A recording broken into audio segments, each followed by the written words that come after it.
He's one of the most popular villains in the history of comic books and movies. But tonight in the main event of Lucha Review, the Caped Crusader is gonna be the least of his worries. Tonight, Joker, the world's toughest critic, is hunting you down. So give me that hot tag, and the joke is on you. In Joker, struggling comedian Arthur Fleck works as a party clown for hire to support himself and his sick mother. Together, they enjoy the Murray Franklin show every night while Mom rambles on about her love of Thomas Wayne, and while Arthur hopes to one day be a good enough comedian to perform in front of Murray Franklin himself. The movie exposes its own ass within the first 15 minutes by showing how Arthur has a tendency to get lost in his own daydreams.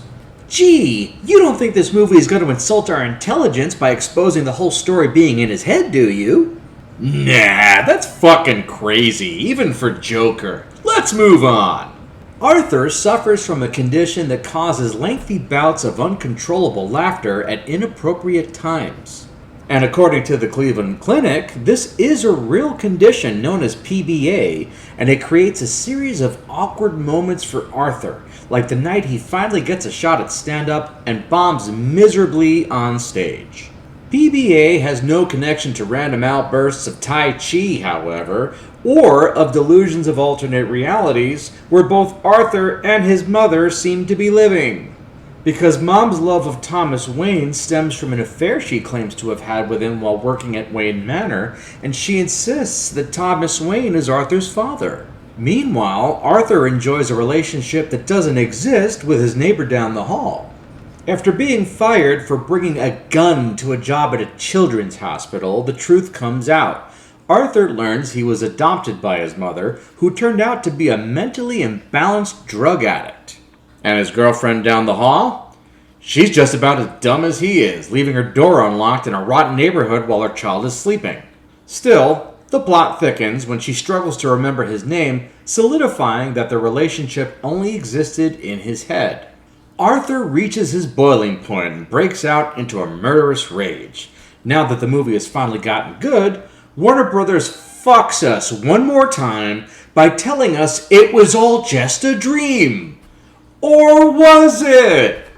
This is the laziest fucking ending in the history of storytelling. Ironically, it makes sense to do it for the Joker, but this ending has ruined so many good movies over the years that all I wanted to do was leave the theater. Take the lazy ending away, and you're not exactly watching a terrible movie.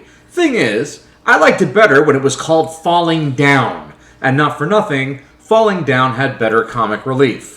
Still, it didn't stop thousands of marks from dyeing their hair green and wearing fucking clown makeup to the Halloween party, and they're just as fucking delusional as the characters in this movie because every one of them thinks their Joker costume is way better than the 6 other guys who wore the same shit to the same party.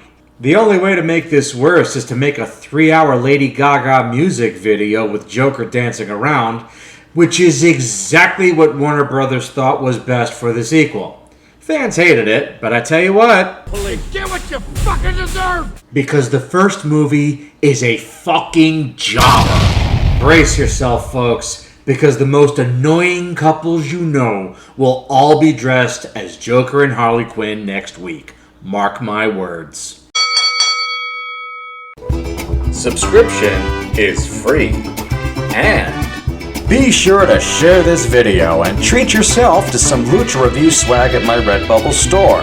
Shirts, buttons, stickers, and other fun items are waiting for you in the link below. Thanks for the hot tag, and I'll see you next time.